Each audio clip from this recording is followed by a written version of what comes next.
Hey, today during this family formation session, I want to talk about serving and maybe what it means to serve as a family. And there's an interesting phrase I came upon just the other day that I want to share with you, and the phrase is this: shifting your gaze. Shifting your gaze.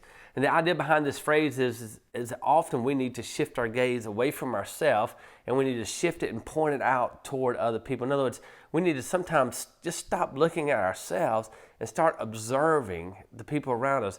We need to be intentional about focusing on the needs of people that are around us. You know, in John chapter 13, Jesus is in an upper room with his disciples. And they're all sitting around this table, right? And all of a sudden, Jesus gets up. He takes off his outer clothing and he wraps a towel around him. And he goes and he begins to wash his disciples' feet.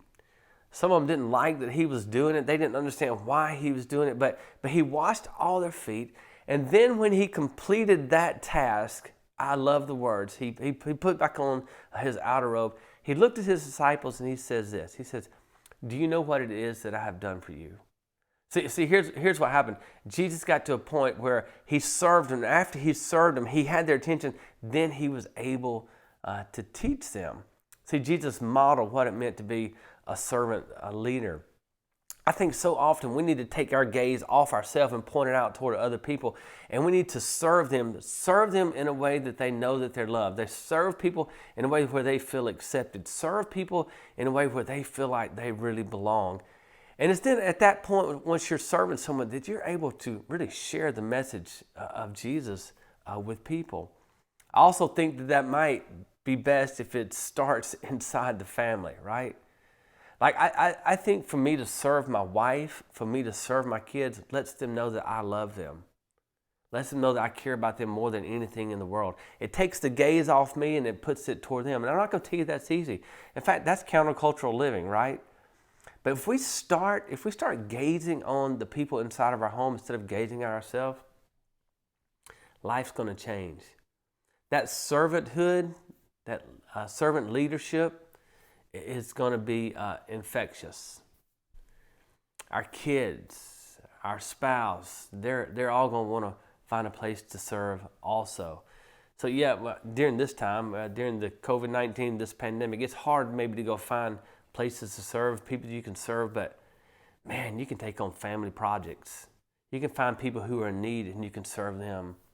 I remember when I was a child, we had a kind of a my granddaddy had this huge garden, and so we'd go pick peas, and we'd pick butter beans, and we'd have corn. And I can remember many evenings sitting in the backyard shelling peas and shell them until your thumbs hurt. If you ever done that, you know exactly what I'm talking about. And I can remember we would shell a whole bushel of peas, and once we got through, just thinking we were done, my mom would say, "Hey, do you mind taking that bushel of peas and run them over to a relative?" So we had a relative who was a single mom with 4 small kids.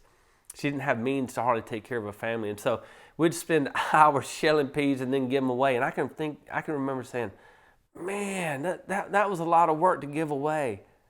But I remember that today. And I think there was something instilled in me as a child that says, hey, serving others is really important. So you come up with it. Man, you come up, be creative. Maybe sit around the family table and talk with each other and say, how can we serve each other today? Or how can we serve someone else this week? I encourage you, as a family, find a way in which you can serve together. God bless.